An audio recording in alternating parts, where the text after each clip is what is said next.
Welcome to English with sir Tahir. आज का हमारा टॉपिक है in spite of, despite and although. Basically in spite of या despite जो है ये प्रपोजिशन है, ऑल्दो एक कंजंक्शन है। इनके इस्तेमाल क्या है, इनके वर्ड ऑर्डर क्या है, सिंटैक्टिक ऑर्डर। तो आज की क्लास में हम इसे समझेंगे। Let's go ahead. इसकी पहले हम डेफिनेशन समझते हैं। In spite of, despite and although are all used to show contrast and are used for the same meaning. ये एक ही मीनिंग के लिए यूज होते हैं, ये प्रपोजिशन और कंजंक्शन।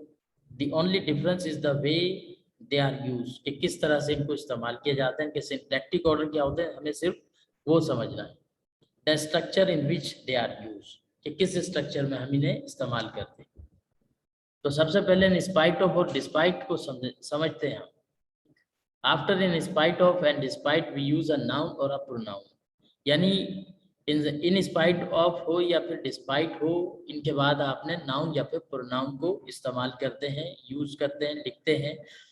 या फिर आईएनजी फॉर्म में वर्ब आता है जेरेंट। आप उसके अलावा जो है यानी सब्जेक्ट को वर्ब नहीं इस्तेमाल कर सकते।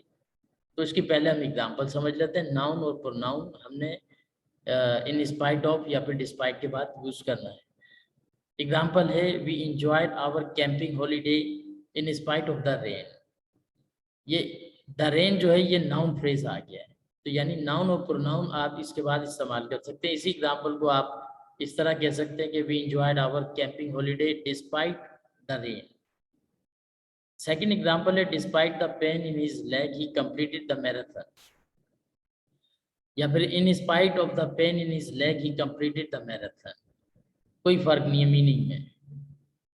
फिर अगली एग्जाम्पल है, despite having all the necessary qualifications they didn't offer me the job.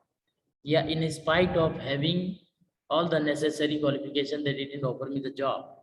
अब आप देखें डिस्पाइट के बाद आईएनजी फॉर्म आ गई डिस्पाइट हैविंग, तो ये जेरेंट कहलाएगा। Remember that the gerund are I N G form in the noun form of a verb. जब वर्ब को आईएनजी फॉर्म यूज करें, प्रोग्रेसिव नहीं है, तो वो एज अ जेरेंट यूज हो रही है, एज अ नाउन यूज हो रही है। The only difference between in spite of and despite is the of। यानी in spite of और डिस्पाइट में सिर्फ ये फर्क है कि अगर आपने डिस्पाइट के साथ ऑफ लगाया तो ये गलत हो जाएगा। जैसे एग्जांपल है, despite of the bad weather there was a large crowd at the match. तो अब आप ये देखें, आप ये नहीं कह सकते कि डिस्पाइट ऑफ, तो ये सेंटेंस गलत है। आपने इसको करेक्ट करना है, तो डिस्पाइट द बैड वेदर ये कह सकते हैं। या फिर in spite of the bad weather या इन स्पाइट बैड वेदर कहेंगे तब भी गलत है, क्योंकि आपने यहाँ पे ऑफ नहीं लगाया। उसके बाद है although. After although we use a subject and a verb. यानी सब्जेक्ट और वर्ब आता है ऑल्दो के बाद। We enjoyed our camping holiday although it rain every day. यानी हमने कैंपेन हॉलीडे एंजॉय की, ऑल्दो के बाद ये कंप्लीट सेंटेंस है, इट रेन एवरी डे।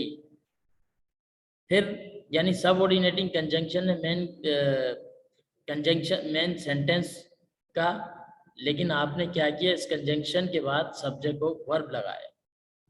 अगली एग्जांपल है, although he work very hard he didn't manage to pass the exam. उसके बाद अगली एग्जांपल है, the holiday was great although the hotel wasn't very nice. एक मेन क्लोज है, एक सबऑर्डिनेट क्लोज है ऑल्दो के साथ। We can use in spite of and despite with a subject and a verb if we include the expression the fact that। आप in spite of और despite के साथ में सब्जेक्ट और वर्ब कंप्लीट सेंटेंस लिख सकते हैं उस सिचुएशन में जब the fact that expression use होगा, फ्रेज यूज होगा इनके साथ। एग्जाम्पल है, in spite of the fact that he worked very hard he didn't manage to pass the exam। अगली एग्जाम्पल है, despite the fact that he work very hard he didn't manage to pass the exam. Last में ये देखें आखिरी image, although in spite of despite के हम पढ़ चुके हैं कि ऑल्दो जो है हम सब्जेक्ट को वर्ब उसके साथ इस्तेमाल करते हैं कंप्लीट सेंटेंस। एक example, although he is handicap he has been able to perpetuate his daily life. In spite of की एग्जाम्पल है और डिस्पाइट की, कि इनके साथ आपने नाउन प्रोनाउन और वर्ब प्लस आईएनजी में भी यूज कर सकते हैं उसको एज अ जेरेंट के तौर पे। तो एक एग्जाम्पल है, in spite of being millionaire he lives in a very small flat. Despite की एग्जाम्पल है, I can not help liking him despite his many faults, कई फॉल्ट्स की वजह से। तो ये था हमारा आज का लेक्चर, ऑल्दो, डिस्पाइट और इन spite of. Thank you for watching.